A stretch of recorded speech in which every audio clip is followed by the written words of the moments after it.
반갑습니다. 네, 저는 이용훈 관세사고요. 오늘 첫 시간이니까 첫 시간은 그냥 OT 형식으로 좀 가볍게 진행을 하도록 할게요. 일단 간략하게 제 소개 먼저 드리자면 저는 이제 합격외국학원에서 무역영어랑 무역실무 그리고 대외무역법 외국환거래법 강의를 하고 있는 이용훈 관세사라고 합니다. 반갑습니다, 여러분들.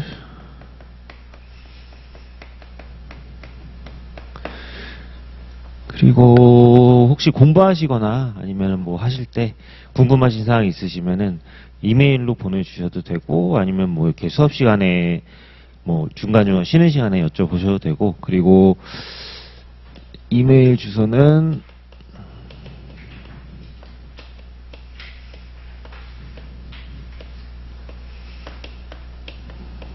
positive@gmail.com. 그리고 제 핸드폰 번호는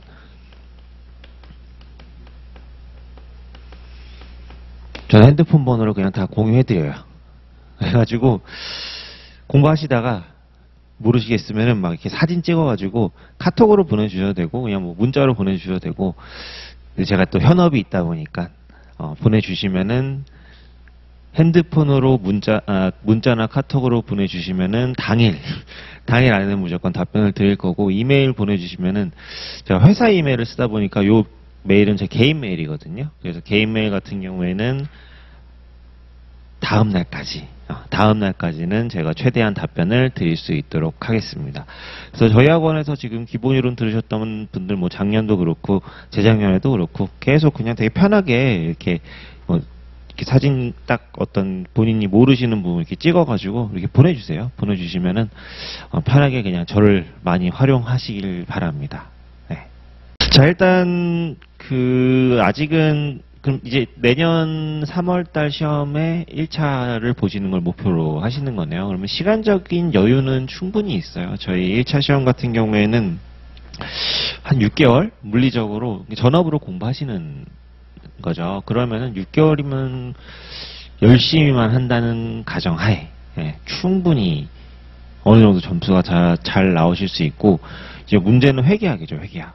회계학 공부를 그 다른 어떤 과목보다도 좀 열심히는 하셔야 돼요. 회계학 때문에 과락 아시겠지만 회계학이 대부분 다 발목을 잡아요. 1차에서는 무역영어도 좀 약간 시간을 좀 더 많이 할애를 하셔가지고 꼼꼼하게 잘 보시면은 시간이 다 해결해줘요. 나머지 세 과목은 관세법도 그렇고 내소세도 그렇고 무역영어도 시간이 해결해주는데, 시간이 해결해주지 않는 유일한 과목이 이제 회계학입니다. 회계학도 기본이론은 들으셨겠네요. 그러면 혹시 전공이 회계학 관련된 전공은 무역 쪽이시구나. 그러면 보통 문과 출신 분들이 회계학을 잘 못하세요. 저도 그랬고. 그래서 저는 3동차 저도 생각했을 때 제일 걱정되는 게 회계학이더라고요. 회계학을 내가 이걸 또 봐야 된다고? 라는 중압감이 되게 심했었는데, 어쨌든 회계학 공부에 조금 시간을 많이들 투자를 하셔야 되는 게 이제 1차 시험의 가장 큰 허들이고, 회계학 때문에 다 떨어지세요, 결국에. 회계학이 꽈락이 나거나, 회계학이 점수가 너무 낮아가지고 전체 평균이 60점을 못 넘어서 떨어지시거나, 그런 케이스가 굉장히 많습니다. 지금 동차로 준비하시는 건 아니시죠? 그냥 순차적으로 내년에 1차, 그 다음에 내후년에 2차. 요새는 시험 유형이 좀 이렇게 바뀌다 보니까 좀 욕심을 부려가지고 동차 공부하시는 분들도 상당히 많으세요.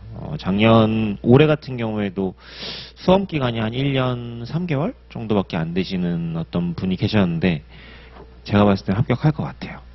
이번에 모의고사 정말 잘 쓰셨어요. 모의고사도 정말 잘 쓰시고 시험도 잘 보셨다고 전화까지 오셨는데, 그분은 동차로 준비하셨거든요. 동차로 준비하셨는데 암기를 워낙 잘하셨어요. 암기를 워낙 잘하시니까 그냥 시험도 잘 보셨다고, 시험도 4과목 다 무난하게 작성하셨다고 이렇게 연락 오셨더라고요. 그래서 1차만 보기에는 시간적인 여유가 좀 너무 많아가지고 좀 늘어지실 수도 있어가지고 지금 8, 9, 10, 11, 1, 2, 3 거의 7개월이 넘게 남았기 때문에 중간중간에 연계되어 있는 과목들은 뭐 내가 본인이 이제 판단하기에 괜찮겠다 싶으시면은 2차를 그냥 뭐 무역실무나 아니면은 관세법이겠죠. 연계되는 과목은 그런 과목들은 그냥 같이 이렇게 조금씩 보시는 것도 1차에 대한 이해를 더 높일 수도 있고 1차가 좀 더 쉽게 느껴질 수도 있는 그런 부분도 생기고, 그리고 시간적으로도 너무 이게 늘어지다 보면은 사람이 어느 정도 실력이 딱 올라갔는데 시간은 아직도 많이 남으면 공부 열심히 잘 안 되거든요. 그래서 그런 것도 좀 잘 판단하셔가지고 적절하게 보셨으면 좋겠습니다. 요새 그냥 거의 1차만 공부하시는 분들이 그렇게 많지는 않아요. 지금은 보통 동차로 이렇게 좀 많이들 하시더라고요. 이제 선별적으로 하시면 될 것 같아요. 네. 자, 그래서 일단은 이번 핵심 요약 정리 시간은 우리 기본 이론이랑은 조금 다르게 그래도 기본적인 어떤 내용에 대한 기본 이해는 다 되었다라는 가정하에 그 협약 위주로만 볼 거예요. 협약과 규칙 위주로만 볼 거여서 1권은 거의 들고 오실 필요가 없으세요. 대부분 다 2권 협약집으로만 진도를 나갈 예정이고, 그리고 기본적인 아주 쉬운 설명들 있잖아요. 우리가 기본 때 했던 그런 어떤 이해를 위한 설명보다는 문장 구조들을 좀 많이 더 정리를 해드릴 거예요. 그러니까 예전에는 그냥 영문이랑 국문이 이렇게 딱 있잖아요. 이거 지울게요. 영문이 이제 여기에 영문은 딱 써 있고, 보통 대부분 교재가 다 이렇게 돼 있죠. 여기 영문, 여기에 국문이 딱 되어 있잖아요. 그러면은 모든 문장을, 특히 3대 협약, 3대 협약 중에서도 인코텀즈는 그렇게 할 수가 없거든요. 인코텀즈는 분량이 너무 많아가지고 불가능해요. 시간 낭비. 인코텀즈는 충분히 이해하신 대로 다 풀릴 수가 있는 문제로 나오고 있어요. 물론 이제 좀 디테일하게 보셔야 되는 부분도 당연히 있기는 있죠. 있기는 있는데, 적어도 CISG랑 UCP 같은 경우는 영문이 이렇게 쫙 있다. 그리고 국문도 쫙 있다. 그러면은 영문과 국문을 다 매칭을 시켜드릴 거예요. 그러니까 예를 들어서 영문상의 이 부분이 국문상에는 뭐 똑같이 주어가 이렇게 될 수도 있는데, 또 어떤 문장은 여기에 막 나올 수도 있잖아요. 그래서 지금 핵심 요약 시간 때는 영문이랑 국문을 완벽하게 우리 중학교 때 막 문법 공부하듯이 꾸며주는 건 어디고, 어디가 주어고, 어디가 형용사고, 동사는 어디고, 이렇게 좀 세분화 시켜드릴 거예요. 예전에는 이렇게까지 할 필요가 없었거든요. 그리고 제가 수험 공부할 때도 이렇게까지 강의를 해주시는 분도 아무도 없었고, 그냥 영문 설명해 주시고 국문 설명해 주시고 했는데, 지금은 문제가 조금 좀 진화됐어요. 문제가. 그러니까 예전에는 정말 문제은행식으로 나와가지고 기출문제 정말 많이 풀어보면은 문제가 맨날 바뀌던 데만 바뀌어가지고 풀렸었는데, 지금은 전체적인 이런 구조들을 다 이해를 못하시면은 잘 안 보여요. 그렇다고 3대 협약의 난이도가 엄청 높아지거나 그런 건 아니에요. 그렇게까지 어렵지 않고, 제가 봤을 때는 한 중 난이도로만 항상 나와요. 보통 6문제 해서 총 18문제에서 한 20문제, EUCP까지 합쳐가지고 그 정도로 나오거든요. 3대 협약에서. 그래서 우리가 3대 협약을 일단 가장 중점적으로 좀 보실 거고, 3대 협약 기본 이론 시간에 여러분 했던 거 3대 협약은 좀 복습 차원에서 이렇게 문장 구조들을 좀 꼼꼼하게 끊어드릴 거예요. 끊어드릴 거고, 기타 협약은 우리가 기본 시간에 다 못 봤거든요. 다 볼 수가 없어요. 너무 많아가지고. 그래서 기타 협약 같은 경우에는 이제 기타 협약이랑 규칙 같은 경우에는 한 번이라도 기출이 됐었던 조항들은 그래도 다 체크를 해드릴 거예요. 다 체크를 해드릴 거고, 그리고 기본 이론을 듣고 이제 핵심 요약 파트로 들어가는 요 시점부터는 좀 무엇을 좀 보셔야 되냐면은, 기출이 어떻게 됐었는지를 그래도 한두 번 정도, 이번 시간에는 이제 첫 시간이니까 그냥 넘어가는데, 다음 시간부터는 한 15분 정도 일찍 오셔가지고 5문제씩 기출이 이런 식으로 되는구나라는 좀 감을 익히시면은 여러분들이 공부하시는 그런 방향성 잡기도 좀 쉬워지시거든요.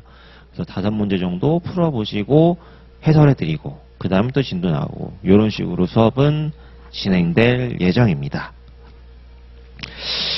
그래서 저는 제 교재에 다 이렇게 체크를 해놨어요. 이게 주어고. 그래서 본인만의 방식으로 이렇게 체크를 해두시면 될 것 같아요. 저는 뭐 주어다. 주어는 뭐 내 박스를 하셔도 되고, 뭐 여기서부터 여기까지가 국문상에 뭐 여기서부터 여기까지다. 이런 식으로 다 국문과 영문을 바로 그냥 한눈에 들어올 수 있게끔 해두시는 거죠. 그러면은 나중에 이 시간은 좀 오래 걸릴 수 있어요. 처음에 이런 작업을 하시는데 시간은 그래도 좀 오래 걸릴 수는 있는데 그 시간들을 좀 잘 보내셔가지고 다 정리를 해두시면은 그 다음부터는 이제 회독이 진행이 되면 될수록 조금 더 국문과 영문을 더 파악하시는 게 조금 더 수월하실 거예요. 그리고 시험 문제가 어떻게 나오더라도 이렇게 좀 세분화 시켜가지고 공부를 해놓으시면은 잘 찾으실 수 있습니다. 네, 그래서 무형 영어 때문에 뭐 점수가 뭐 엄청나게 안 나오거나 뭐 꽈락이 나오거나 하지는 않을 거예요, 절대. 네, 수업만 잘 따라오시고 예습보다는 복습이 무조건 중요합니다. 예습 물론 시간적인 여유가 있으시면 예습도 하시면 좋죠. 근데 이제 네 과목 다 수업 들으시고 인강 들으시고 인강 3시간 들으시면 최소 2배는 공부하셔야 되거든요.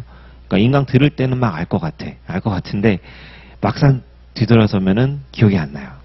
그래서 인강 3시간 들으시면은 뭐 강의 3시간 들으시면은 최소 2배, 6시간 정도는 자기 그 공부 시간을 할애하셔가지고 좀 공부를 하셔야지 본인 것으로 만드실 수가 있습니다. 그리고 이거는 좀 제가 썼던 방법 중에 하나인데 수업 시간에도 그냥 막연하게 이렇게 수업만 듣는다라고 생각하지 마시고 그냥 수업 시간 자체도 본인 공부도 같이 한다라고 활용을 하시면은 그것도 하나의 좀 좋은 방법인 것 같아요. 저는 좀 강의 들을 때 그냥 3시간? 그 3시간이라는 시간 동안 옆에다가 그냥 어떤 뭐 메모지 같은 거 두고 막 암기하면서 저 혼자 이렇게 하면서 하니까 복습할 때 훨씬 빨리 복습도 되고 기억이 더 많이 남더라고요. 그래서 수업 시간에도 내 공부도 한다. 강의만 듣는 게 아니라 내 공부도 열심히 한다라고 하면은 남들보다는 조금 더 앞서 나갈 수 있지 않을까 싶습니다. 혹시 뭐 질문 주실 사항 뭐 따로 없으신가요? 아니면 관세사 근데 왜 하고 싶으신 거예요? 너무 원초적인 질문인가? 1차 처음 수업 들으러 오셨던 분들한테는 제가 이 얘기를 항상 그러니까 이미 이제 관세사 수험시장에 발을 들여 놓으셨고 이미 상당히 오랜 시간이 지나셨기 때문에 이제 밀고 나가셔야죠. 밀고 나가셔야 되는데 1차 핵심 유형 시간 때보다는 이제 기본 이론 시간 때 첫 시간에 제가 그런 말씀을 많이 드리거든요. 이게 굉장히 장기 레이스예요. 마라톤으로 생각하셔야 돼요. 뭐 지금부터 뭐 하루에 막 12시간씩 절대 그렇게 무리하셔가지고 공부하실 필요도 없고 특히 1차를 공부하실 거면은 그냥 제가 봤을 때는 한 8시간 정도 여유 있게 하루에 공부하셔도 충분히 합격을 하시고 처음부터 너무 달리시면은 지치세요. 그래서 365일 하루도 안 쉬고 공부를 하는 건 불가능합니다. 그래서 일주일에 최소 하루 정도는 본인의 휴식 시간을 가지셔야 되고 그렇게 본인이 좀 휴식을 취하시고 본인만을 위한 어떤 내가 일주일 월요일부터 금요일까지 열심히 공부를 했으니까 하루는 자기 자신한테 상을 주는 거예요. 그래야지 또 이제 그 다음 주를 또 잘 보낼 수가 있거든요. 그래서 계속 너무 무리하게 이렇게 공부하시는 것보다는 스케줄을 좀 잘 짜셔가지고 공부를 하시기를 추천을 드립니다. 자, 그러면은 일단 CISG부터 먼저 진도를 나가도록 할게요. 뭐 다른 질문사항 없으시죠? 뭐 질문사항 있으시면은 편하게 메일이든 지웠네. 메일이든 카톡이든 문자든 보내주시면 될 것 같습니다. 작년에 올해 이례적으로 3대 협약에서 시험이 많이 나왔어요. 보통 한 18문제 한 20문제 나오는데 올해 20문제 넘게 나왔어요. 그래서 3대 협약만 열심히 보셔도 무형 영어에서는 최소 3대 협약이 절반이거든요. 절반. EUCP까지 합쳐가지고 절반 가까이 되는 비중에서 한 70% 정도 맞춘다라는 생각으로 가시면은 3대 협약이 탄탄하게 이제 자리가 잡히면은 무형 영어도 무조건 70점 이상 나올 수 있습니다. 기타 협약에서 조금 더 보완하시고 하시면은. 자, 그러면 이제 CISG 자 1편부터 보시도록 할게요. 일단 CISG 같은 경우도 그렇고 UCP 같은 경우도 그렇고 굉장히 길잖아요. 굉장히 길고 CISG는 좀 양이 많아요. 양이 많고 UCP는 좀 어려워하시는 분들이 많아요. CISG 같은 경우는 그래도 양은 많지만 계속 반복을 하다 보면은 그래도 좀 이해가 되는데 UCP는 2차 공부를 안 하시고 그냥 UCP만 1차만 공부하시고 이해하시기에는 조금 어려운 감이 없지 않아 있어요. 그래서 계속 제가 작년에도 그랬고, 재작년에도 그랬고, 재작년에도 그랬고, 이제 수험생분들한테 여쭤보면은 다들 UCP를 3대 협약 중에서는 좀 많이 어려워들 하시고, 시간도 좀 오래 걸리시는 것 같더라고요. 그 이해하시는 데까지. 근데 이제 CISG는 그래도 제일 처음에 우리가 공부하는 협약이기도 하고 또 우리 앞부분은 또 막 열심히 하잖아요. 앞부분 뒤로 갈수록 이제 점점 이제 소홀해져 가지고 중간에 막 이렇게 책 보면 앞에는 때가 묻어 있는데 중간쯤 가면은 이제 점점 하얘지죠. 뒤에는 거의 이제 때가 보이지도 않아요. 그래서 CISG는 아마 여러분들이 지금 이제 1회 독을 하신 상태여서 아직까지는 좀 어려우실 수는 있을 것 같아요. 아직까지는 어려우실 수 있을 것 같은데 반복 많이 하시다 보면은 다 커버가 되기 때문에 너무 걱정하시지 않으셨으면 좋겠고, 그리고 핵심 유형 시간 때는 문제 기출이 어떤 식으로 뭘 바꿔서 나왔는지도 좀 계속 말씀을 드릴 거예요. 여기는 이렇게 해서 시험 문제가 나온 적이 있습니다. 여기는 뭐 긍정문인데 부정문으로 이렇게 바꿔가지고 나온 적이 있습니다. 그런 분들은 그런 부분들도 좀 체크를 하시면 좋지 않을까 싶습니다. 자, 그래서 국문을 먼저 볼 거예요. 국문을 먼저 보고 국문이 어떻게 그 영문으로 표현되고 영문의 어떤 부분을 차지를 하고 있는지 그런 식으로 일단 설명을 드릴 예정이고, 자, 일단 CISG도 그렇고 뭐 다른 UCP도 마찬가지고 1조부터 복습하실 때 1조부터 6조까지는 같이 공부하셔야 되는 조항이에요. 이건 뭐 2차 공부할 때도 마찬가지. 그러니까 장별로 아니면은 조항별로 이렇게 연계성이 있는 조항들은 복습하실 때도 1조부터 내가 오늘 복습할 거면은 6조까지는 같이 공부하셔야 되는 거고, 그리고 2장 총칙 같은 경우에도 7조부터 시작하였으면 13조까지는 그래도 복습하실 때 같이 공부하셔야 되는 조항이고, 어설프게 막 10조까지만 공부하고 1조부터 10조, 11조부터 20조 이런 식으로 자르신다기보다는 연계성 있는 거는 그래도 복습할 때 같이 묶어가지고 이렇게 공부를 하셨으면 좋겠습니다. 자, 그래서 일단 1장 적용 범위, 직접 적용과 간접 적용과 비적용으로 구분이 되죠. 직접 적용, 간접 적용, 비적용 세 가지로 구분이 된다라고 보시면 되고, 어떻게 보면은 엄밀히 말하면 3대 협약 하지만 실질적인 협약은 요 CISG 하나밖에 없어요. UCP도 규칙이에요. 신용장 통일 규칙, 인코텀즈도 규칙이에요. 그래서 CISG는 채약국 양 국가가 둘 다 채약국이면 채약국과 채약국 간 강행 적용이 됩니다. 강행 적용. 이게 직접 적용이죠. 그리고 간접 적용은 채약국과 비채약국 간의 거래인데 법정지, 국제사법 규칙에 따라 채약국을 법정지로 할 경우, 자, 요럴 경우에는 이제 간접 적용이 된다라고 보시면 되고, 그 다음에 이제 비적용. 비적용은 두 가지가 있을 수 있겠죠. 채약국과 비채약국인데 법정지가 비채약국이에요. 그러면 적용하지 않겠죠. 그리고 마지막으로는 비채약국과 비채약국일 경우, 비채약국과 비채약국일 경우에도 이제 비적용, 적용이 안 된다라고 보시면 되고, 간접 적용 같은 경우에는 이제 유보 선언을 한 국가가 있거든요. 그러니까 요 간접 적용 같은 경우에는 옆에다가 95조 유보 선언, 이제 저 뒤에 95조 가셔가지고 같이 보실 건데, 95조는 우리는 간접 적용 안 하겠습니다. 우리는 무조건 직접 적용만 하겠습니다. 대표적인 나라가 중국이 있습니다. 중국은 유보선언을 했어요. 그래서 중국 같은 경우에는 최약국과 비최약국 이렇게 해가지고 간접 적용이 될 수가 없습니다. 그냥 무조건 최약국 간의 거래에서만 적용이 된다라고 보시면 되고, 비최약국과 비최약국임에도 불구하고 적용이 될 수도 있어요. CISG가. 자, 얘는 CISG 6조에 따라서 6조가 당사자 사적 자치 원칙을 규정을 해주고 있거든요.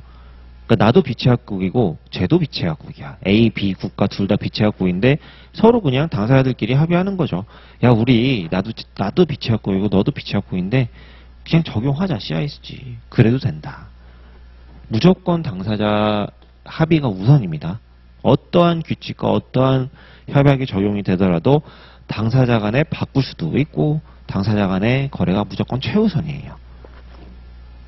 관세평가에서 실제 지급 가격과 마찬가지로 구매자와 판매자가 서로 어떠한 합의를 통해 가지고 만들어낸 가격, 형성된 가격, 그게 최우선이다라고 보시면 되고, CISG는 뭐의 약자냐면 United Nations Convention on Contract for the International Sales of Goods, CISG라고 해서 국제물품 매매 계약에 관한 국제연합 협약, 이런 식으로 시험 문제 나올 때도 있고 CISG상 뭐 이런 식으로 나올 수도 있어요. 다 똑같다라고 보시면 돼요.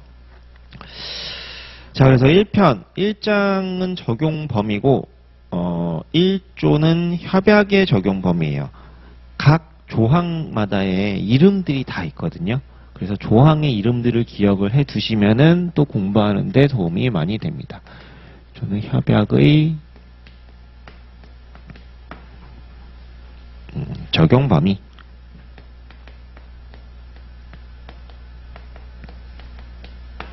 나중에 2차 시험 2차 공부 열심히 많이 하시고 시험장 들어갈 때쯤 되면은 CISG의 1조부터 끝에 우리 기타 조항에 거의 몇 개 빼고 한 88조까지는 조항 제목, 이 CISG의 전체적인 구조가 머릿속에 아마 쫙 들어가 계실 거예요.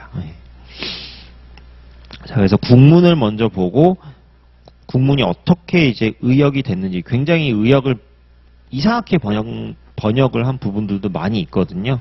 그래서 그런 부분들이 이제 영문에는 어떻게 표현이 됐는지, 그리고 영문상 그게 어떻게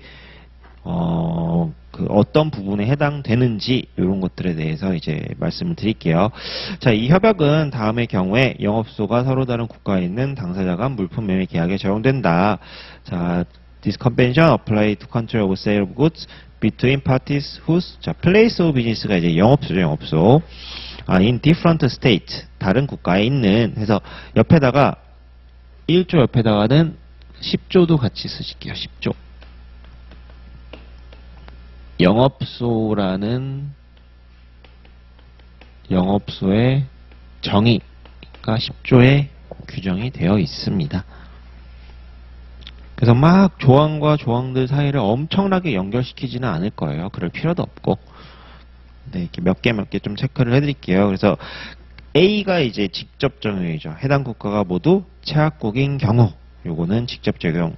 When the states are contracting states입니다. 츠, 복수. 그리고 B, 자, 그 다음에 국제사법 규칙에 의해서 어느 하나 최약국법이 적용되는 경우, 자, 요게 간접 적용이죠. 간접 적용. 그래서 when the rules of private, 자, international law예요. international law. 국제사법. 내셔널로 바꿔서 나온 적도 있어요. 내셔널. 요런 걸 막 바꾸는 거예요. 무역용어에서는. 자, 그리고 lead to the application of the law of a contracting state. 어느 하나의 제약국, 어느 한. 이것도 contracting states로 바꿔서 나올 수 있어요. contracting states. 자, 국제사법이라는 게 우리가 기본 시간 때 제가 그 법을 아예 나눠드렸거든요. 국제사법이 뭐 어려운 게 아니라 그냥 법 이름이에요. 관세법, 대무합법, 외국환거래법, 이런 법의 하나의 이름이에요. 국제사 법이라는 게 있어요. 우리나라도. 이게 우리나라, 그러니까 외국적 요소가 있는 어떤 법률 관계에 이제 뭐 국제 재판 관할 거는 어디로 갖고 갈 것인지, 그런 거에 대해 중거법은 어디로 할 것인지, 그런 거에 대해서 설명해주고 있는 하나의 법 내용입니다. 법. 뭐 여러분들이 수험 공부하시면서 들어가 보실 필요까지는 없겠지만, 우리 네이버에 법제처라고 치면은 요 홈페이지에 우리나라에 지금 존재하는 모든 법에 대해서 다 보실 수 있어요. 이제 물론 우리가 교재가 있고 하시긴 하지만, 뭐 가끔 이렇게 정말 법 자체를 좀 보고 싶어 하시는 분들도 있으시더라고요. 그래서 뭐 심심하시면은 법제처 딱 사이트 들어가셔서 법 치시면은 다 나옵니다. 3단 비교까지 해가지고 자세하게 이제 규정이 되어 있어요. 고시, 뭐 규정, 지침 다 나와 있어요. 행정규칙 등등등 해가지고. 자, 그래서 이제 1항은 적용 범위에 대해서 간접 적용, 직접 적용을 얘기를 해준 거고, 자, 2항. 자, 2항은 이제 국제성 인식에 대한, 국제성 CISG는 거래에만 이제 적용이 된다. 국내 계약은 아니고. 자, 당사자가 서로 다른 국가의 영업소를 가지고 있다는 사실. 자, 이게 주어입니다. 주어. 그리고 이 영문상에 the fact that the parties have their places of business in different states. 여기까지가 주어죠. 사실은 자, 계약으로부터 가로로 묶어주실게요. either A or B 구문이거든요. 그래서 계약으로부터의 A 하시고 또는 or 그 다음에 계약 체결일이나 그 계약 체결 시에 당사자 간의 거래나 당사자에 의하여 밝혀진 정보로부터 또 가로로 묶어주시고 요걸 B. 영문상이 어디냐? 세 번째 줄에 either 자 from the contract 마찬가지로 가로로 묶어주시고 A or 그 다음에 from any dealings between or from information disclosed by the parties at any time before or at the conclusion of the contract. 끝까지 가로로 묶어주시고 요게 B.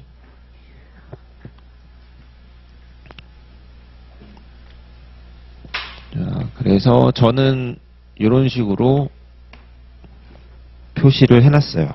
영문 사실은 그 다음에 조금 전에 말씀드린 계약으로부터 A 그 다음에 뭐 B 여기는 이렇게 A 끝까지 B. 아 여기가 A 국문상의 여기고 영문상의 요거는 여기구나.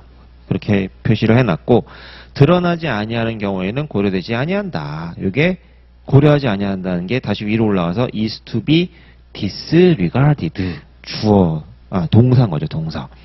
whenever this fact does not appear 해가지고 그래서 저는 고려되지 아니한다. 이게 동사다라고 밑줄을 쳐놓고 여기에도 똑같이 이렇게 딱 밑줄을 쳐놨습니다. 그러면 국문이랑 영문이 완벽하게 딱 매칭이 되죠. 이런 식으로 좀 문장들을 다 이렇게 세분화 시켜가지고 지금은 문장들이 그렇게 길지가 않고 앞부분이기 때문에 막 엄청나게까지 이렇게 나눌 필요는 없는데 뒤로 갈수록 굉장히 문장들도 그렇고 길어지기 시작하면은 이런 작업을 하지 않으시면은 좀 국문과 영문이 막 따로 놀기 시작하면은 조금 정리가 잘 안 될 수는 있어요. 네. 그래서 1조 2항 같은 경우는 국제성을 인식해주는 그런 내용이다라고 보시면 돼요. disregarded도 마찬가지로 regarded로 바꿔서 나올 수 있겠죠. 네.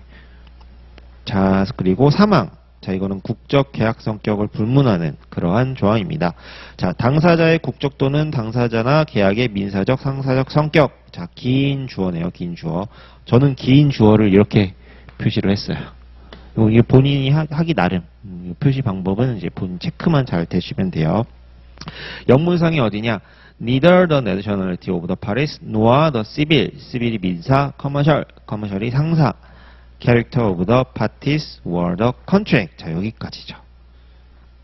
은 이 협약의 적용 여부를 결정하는데 고려하지 아니한다. 자, 고려하지 아니한다가 is to be taken. 그리고 into consideration in determining the application of this convention. take into consideration. 고려하다. 라는 수거죠, 수거.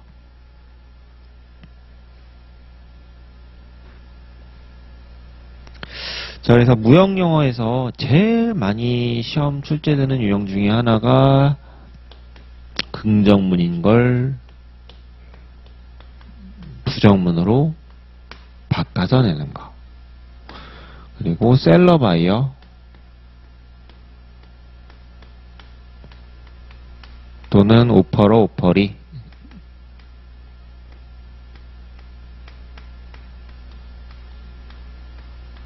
자리에 바꿔서 내는 거. 그리고 용어 정의 압도적으로 많습니다. 네. 결국에는 CIS든 UCP든 협약이 어떤 협약이든 규칙이든 다음 중 올바르지 않은 것을 고르시오. 다음 중 옳은 것을 찾으시오. 대부분 이런 문제거든요. 그래서 긍정문인데 부정문으로 바꿔서 출제한 케이스가 엄청나게 많고 바이어 셀러 자리 바꿔가지고 나오는 경우도 있고, 그리고 용어 정의는 전 규칙 전 협약에서 항상 단골 문제입니다. 항상 단골 문제.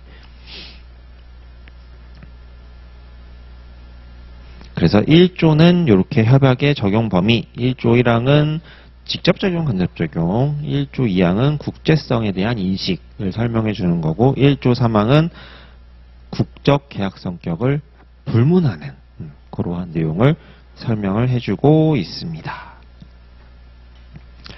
자, 그리고 2조부터 2, 3, 4, 5, 6조 다 적용 배제 관련된 내용이에요. 적용 배제. 뭐는 적용 배제하고 뭐는 적용 배제하고. 자, 2조는 협약의 적용 제외라는 제목을 달고 있습니다. 협약의 적용 제외.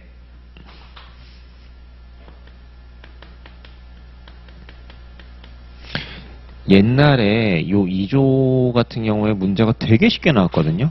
그리고 딱 봐도 여러분들이 출제자예요. 얼마나 문제 내기 쉽겠어요. 이게 나열식으로 되어 있으니까 하나만 싹 바꾸면 되잖아요. 근데 옛날에는 진짜 쉽게 나온 게 This convention does not apply to sales. 이 협약은 적용하지 않는다인데 적용한다. 아예 그냥 큰 차원에서 그렇게 나왔는데 문제가 지저분해졌어요. 최근에 2020년에도 그렇고 2021년인가도 그렇고 아주 살짝 바꾸기 시작했어요. 자, 그래서 A 좀 꼼꼼하게 보셔야 돼요. 그래서 goods bought for personal family와 household use. 자, 개인용, 가정용, 가정용으로 구입된 물품은 당연히 제외하겠죠. 자, 끊어주시고 문장.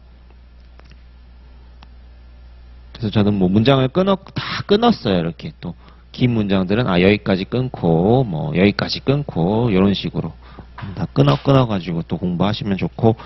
자, unless는 다만 뭐뭐하지 아니하다. if not이거든요. if not. 근데 다만 뭐뭐하지 아니하다라는 뜻을 그렇게 의역된 표현들이 굉장히 많아요. 그래서 unless 나오면 다만 그렇지 아니하다라고 보통 해석하면 거의 맞아떨어집니다. 다만 매도인이 계약 체결 전이나 그 체결 시에 물품이 그와 같은 용도로 구입된 사실을 알지 못하였고 알았어야 했던 것도 아닌 경우에는 그렇지 아니하다. 자, 더 셀러죠, 셀러. 자, 매도인이 구매를 하는 목적은 매도인이 당연히 모를 수도 있겠죠. 매수인, 그래서 여기에 바이어가 나올 수가 없겠죠. 바이어로 바꿔서 나올 수 있어요. 상식적으로 매수인은 자기가 개인용으로 쓸 건지 가정용으로 쓸 건지 정용으로 쓸 건지 당연히 미리 파악을 하고 사는 거겠죠. 그래서 셀러 자리가 아니다. 그러니까 셀러가 나오는 게 당연한 거다. 바이어로 바꿔 나올 수 있고, at any time before or at the conclusion of the contract. 계약 체결 전이나 계약 체결 시점에. 자, neither knew 알았거나 neither A nor B. 자, ought to have known 알았어야 했던 것도 아닌 경우에. 기억나시나요? 우리 중학교 때 ought to have PP 뭐뭐 했었어요.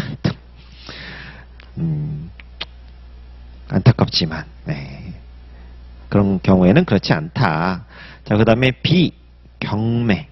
경매고, 이제 C on execution 강제 집행. 그 다음에 or otherwise by authority of law. 그 밖에 법령에 의한 매매인데 어떻게 바꿔 나왔냐면 by authority of 저지먼트 이런 식으로 나와서 틀린 문장으로 나온 적이 있어요. 저지먼트. 자, 그 다음에 D. 스탁스 주식, shares 지분, investment security 유통증권, negotiable instrument예요. 그 다음에 투자증권, 그 다음에 negotiable instrument. negotiable은 유통 가능한 이죠. 유통증권인데 요것도 non-negotiable이라고 해서 나온 적이 있습니다. 틀린 문장으로. 와 money. money는 통화죠. 자, 여기 money도 플랜트로 바꿔서 나온 적이 있어요. 플랜트. PLANTS. 플랜트는 당연히 대상이 되겠죠. 유형물. 그리고 F, electricity. 자, 전기의 매매인데, 이것도 어떻게 바꿔서 나왔냐면, electronics. 전자장치. 자, 선박, 소선, 부선, 여기 ships, vessels, hovercraft, aircraft 이런 것들은 워낙 비싸잖아요. 워낙 고가고 비싸다 보니까 선박법, 항공법 등 별도법의 적용을 받습니다. 그래서 예전 같았으면 2조도 그냥 더즈 아시냐, 더즈냐, 그러니까 긍정이냐, 부정이냐 아주 쉽게 나왔다면 지금은 이렇게 아주 상세하게 하나 단어들을 바꿔서 지금 나오기 시작해가지고 어쩔 수 없이 우리는 꼼꼼하게 다 보셔야 됩니다. 우리 2차에서는 이거 어떻게 외우냐면 개경, 강주, 선전 이런 식으로 외워요. 앞자 따가지고 써야 되니까. 자, 그래서 2조는 협약의 적용, 제외 관련된 내용이 담겨져 있고 단어들을 하나하나 바꿔가지고 최근에 나오기 시작했다. 라고 보시면 될 것 같습니다. 자, 3조. 3조는 서비스 계약 등의 제외예요. 서비스 계약 등의 제외. 자, 물품을 제조 또는 생산하여 공급하는 계약. 자, 긴 주어예요. 가로로 묶어주시고 이게 영문상의 contract for the supply of goods to be manufactured or produced. 여기까지가 해당되는 부분이고 are to be considered sales. 매매로 봅니다. 끊어주시고 문장을. 물품을 제조 또는 생산하여 공급하는 계약은 매매로 보는 건 원칙인데 unless 나오네요. unless. 다만 뭐뭐하지 아니하다. 자, 물품을 주문한 당사자. 영문상의 the party who orders the goods. 걔네가 자, 그 제조 또는 생산에 가로로 묶어주시고 요게 영문상의 맨 끝에 for such manufacture or production. 그 제조 또는 생산을 위하여 필요한 재료의 중요한 부분. 자, substantial part 체크해 두실게요. substantial part. 공급하는 경우는 그렇지 않다. 자, 그래서 영문 보시면 the party who orders the goods. 물품을 주문한 당사자가 undertakes가 의무를 떠안다. 막 이런 의미가 있거든요. 어떤 의무를 떠안았어요. 무슨 의무? to supply a substantial part. 중요한 부분을 공급하는 그런 의무를 떠안았대요. 그럴 경우는 그렇지 아니하다. 자, 이거는 위수탁 가공무역이죠. 위탁 가공무역. 물품을 주문하는 내가 중요한 부분을 원재료를 다 공급해서 이렇게 만들어주세요 하는 거잖아요. 우리 대무역법에서는 위탁 가공무역, 수탁 가공무역, 무역신문에서도 마찬가지고 다 무역의 한 형태로 인정을 해주고 있습니다. 근데 CISG에서는 무역으로 안 봐요. 매매로 보지 않습니다. 가공이 핵심이기 때문에 CISG는 적용을 안 한다. 이런 부분에 대해서 이제 교수님들이 논문을 쓰는 거죠. CISG의 한계성 막 이런 거. 가공무역이 얼마나 지금 많이 이루어지고 있는데 왜 이게 안 되냐 이런 거죠. 이런 거. 자, 그리고 사망의 3조의 2항. 이 협약은 this convention. 자, 물품을 공급하는 당사자의 의무의 주된 부분이 가로로 묶어주시고 요게 영문상에 in which 다음에 the preponderant part of the obligation of the party who furnish the goods. 여기에 해당돼요. 여기. preponderant가 주된 부분이에요. 주된. 자, 여기도 체크해 두실게요. 자, substantial. 좀 전에 위에서 봤던 substantial이랑 요 preponderant. 요 체크해 드린 부분은 가로 넣기에 나올 수 있어요. 가로 넣기. 자, 물품에 공급하는 당사자 의무의 주된 부분이, 자, 노무 그 밖의 서비스의 공급에 있는 계약. 자, 구성합니다. consists in the supply of labor, 노무 서비스와 other service, 그 밖의 서비스의 공급에 있는 계약에는 적용하지 아니합니다. 저 위로 올라와서 does not apply to contract 이렇게 되는 겁니다. 문장 구조가. 그래서 보통 주어가 앞에 있고 뭐 중간에 뭐 꾸며주는 그런 애들이 있고 국문상에 뭐 적용되지 아니한다 뭐 이런 동사들이 주어 바로 뒤에 보통 영문과 국문이 주어 구성이 약간 이렇게 동사랑 목적어가 거꾸로 되잖아요. 그런 구조들을 채택하고 있다. 영문이. 그렇게 좀 이해를 하시면 될 것 같습니다. 자, 잠깐 쉬셨다가 4조 적용 대상과 대상의 문제 4조부터 또 이어서 보시도록 할게요. 잠깐 쉬었다 할게요.